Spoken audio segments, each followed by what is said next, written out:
বলো বেটির বিয়ের দিনে পিতার জানাজা হলো, এ কেমন নসিব খোদা দিল বলো। বেটির বিয়ের দিনে পিতার জানাজা হলো, এ কেমন নসিব খোদা দিল বলো। কোন এক গ্রামে এক দুঃখী পরিবার প্রসব কালে বিদায় নিল বিবি তাহার।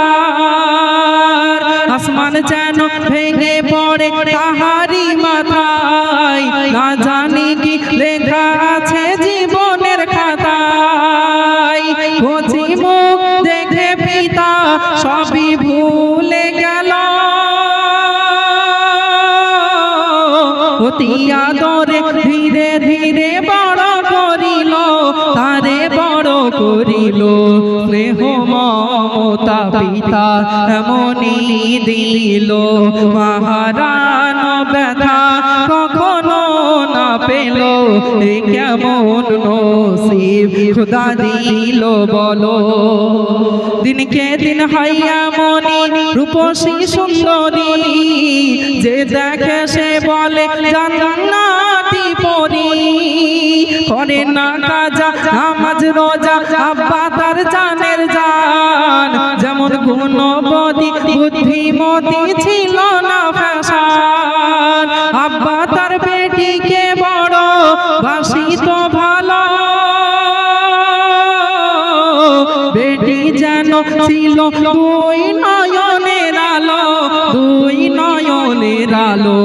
এক ধনী পরিবার বিয়ের প্রস্তাব দিল, সুখী থাকবে মোর মা পিতা খুশি হলো, এ কেমন নসিব খোদা দিল বলো। কতটা না বললে আপনারা বুঝতে পারবেন না, কষ্ট হলেও আমি বলছি। ছোটবেলায় তার আম্মা জান ইন্তেকাল হয়ে গেল, প্রসবের যন্ত্রণা সহ্য করতে না পেরে আম্মা জান ইন্তেকাল হয়ে গেল। মেয়েটা আস্তে আস্তে বড় হতে লাগলো। আব্বাকে বলে, আব্বা সকলের মা আছে, আমার কি মা নেই? আমার বড় সাত জাগে মায়ের চাঁদ মুখটা দেখতে, মাকে মা বলে ডাকতে, মায়ের কপালে চুমা দিতে, আমার মায়ের কাছে একবার নিয়ে চলো।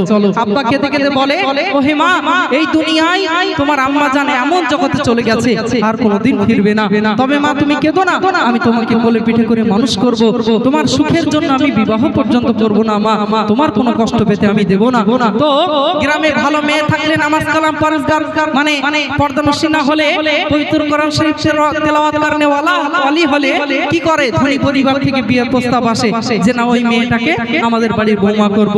সবাই চাই ভালো মেয়ে, তো একটা পরিবার থেকে বিয়ের প্রস্তাব আসলো, কিন্তু যৌতুক কি চাওয়া হয়েছিল? 50,000 নগদে চাই, 8 ভরি সোনা, দিলে রাজরানী হবে তোমারি কন্যা।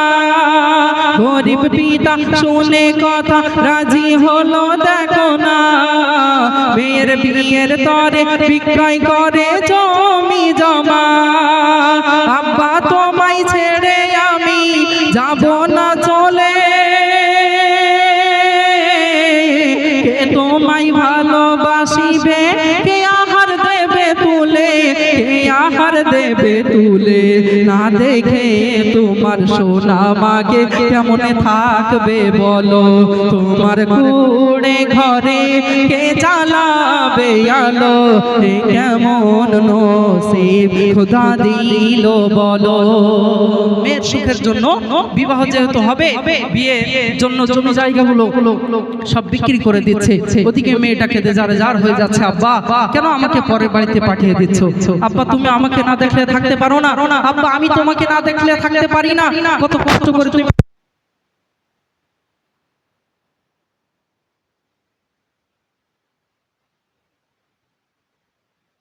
কিভাবে থাকবে। তখন আব্বা কেঁদে কেঁদে কি বলেছিল, অতি মূল্যবান কথা।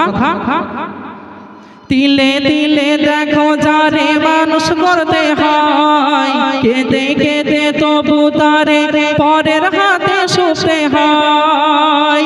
দেখতে দেখতে দেখো বেটির বিয়ের দিন এসে গেল, খাওয়া দাওয়া বিয়ে সেরে বেহাইকে ডাকিল, অসহায় ধনীর মিনতি করে,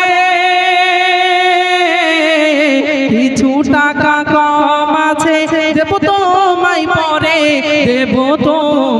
পরে চরম অপমান কন্যার পিতার করিল ছোট লোকের যারা তোরা কি হবি ভালো এ কেমন নসিব খোদা দিল বলো। বিয়ে হয়ে গেল, খাওয়া দাওয়া কমপ্লিট। এক বেয়াই মশাই আর এক বেয়াই মশাইকে ডাকলেন, ডেকে বলছেন দেখুন দেখুন আমার অনেক আদরের মেয়ে, আমি আমার মেয়েকে অনেক ভালোবাসি, ছোটবেলায় সে তার মাকে হারিয়েছে, আমি মায়ের কষ্ট বুঝতে দেব না বলে বিবাহ পর্যন্ত করেনি। আজ আপনারা যা চেয়েছিলেন আমার জমি জায়গা সব বিক্রি করে দিয়েছি, আজ আপনাদের হাতে তুলে দিচ্ছি। তবে খবরদার আমার কন্যাকে আপনারা কষ্ট দেবেন না, তার চোখ দিয়ে এক ফোঁটা পানি পড়লে আমি আব্বা সহ্য করতে পারবো না। আমার কিছু টাকা কম আছে, আমি দিন মজুরি খেলে যেভাবেই হোক আমার মেয়ের সুখের জন্য আস্তে আস্তে আমি শোধ করে দেব। যখনই বললো টাকা কম আছে সকলের সামনে চরম ভাবে অপমান করলো, ছোট লোকের জাত বললো, বড় ছোট কথা বলে দিল। গরিবদের দিল অতি নরম হয়, সহ্য করতে পারলো না, সেখানে হাটফেল করে পড়ে গেল। কি ঘটেছিল? পিতার অপমানে সইতে পারে না কন্যা, আর বাপের গলা ধরে শুধু করিছে কান্না। আর কি বলছে?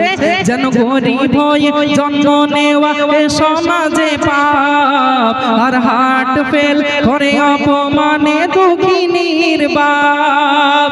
বেটির বিয়ের দিনে হলো পিতার জানাজা, নতুন বউকে ভাবলো তারা মস্ত এক বোঝা, ভাবলো মস্ত এক বোঝা।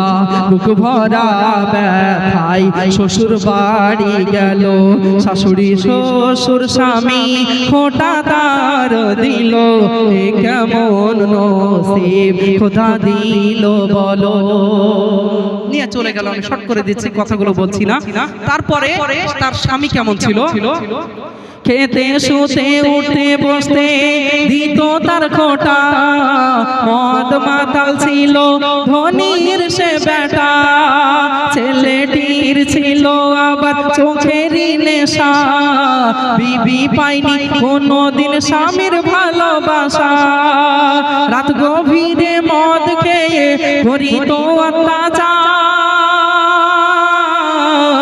জ্বালা যন্ত্রণা সয়ে তবু করিছে সংসার, দেখো করিছে সংসার।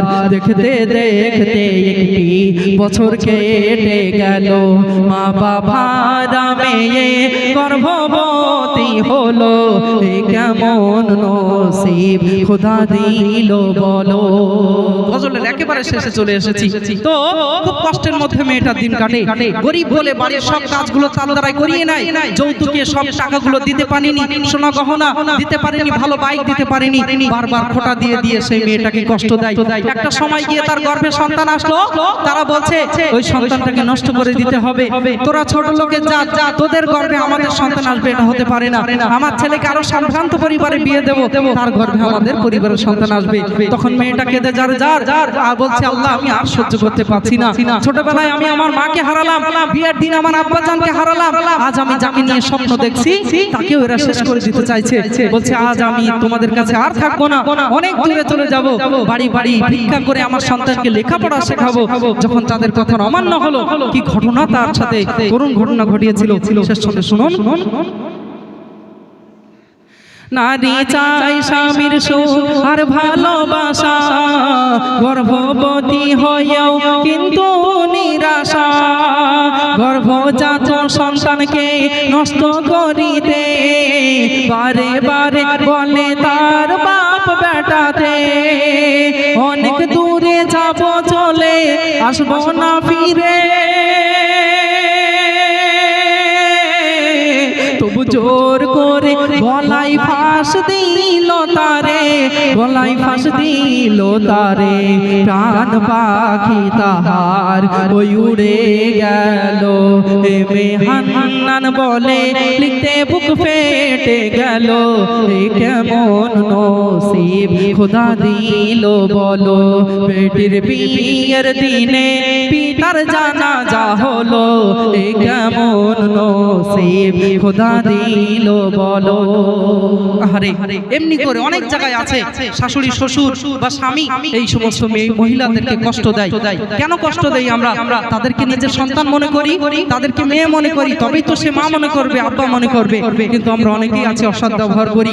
আমরা অনেকে স্বামীরা আছি স্ত্রীর সাথে অসৎ ব্যবহার করি। শুধু যে স্ত্রীরাই স্বামীকে ভালোবাসবে, স্বামীর সেবা করবে তা নয়, স্বামীকেও ভালোবাসতে হবে স্ত্রীকে। খবরদার আমরা যেন তাদের সাথে অসৎ ব্যবহার না করি।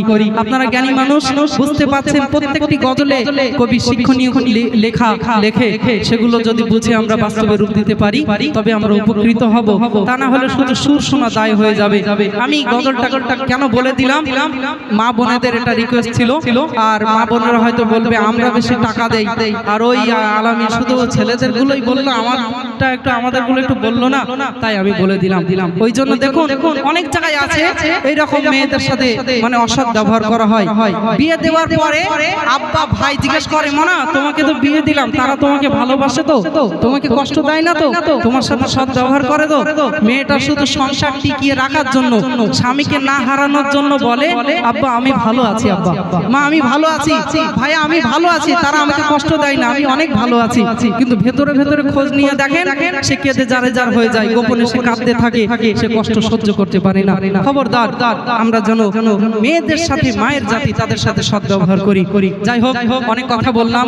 আমরা দূরের মেহমান, কারো সন্তানের মতো, কারো ছোট ভাইয়ের মতো, কারো আবার বন্ধুর সমতুল্য, তাই না? তো ভাষাগত ভুল ত্রুটি মানুষ মাত্রা হয়ে যায়, আপনারা আমাদেরকে ক্ষমা করবেন, ক্ষমা সুন্দর দৃষ্টিতে দেখবেন, আমাদের জন্য দোয়া করবেন যেন জীবনের শেষ মুহূর্ত পর্যন্ত এইভাবে কোরআন ও হাদিসের কথা, দ্বীন ও শরীয়তের কথা ছন্দ সুরের মাধ্যমে পরিবেশন করে আল্লাহ আর আল্লাহ রাসূলকে খুশি করতে পারি, আর মানুষের মনে তৃপ্তি জোগাতে পারি।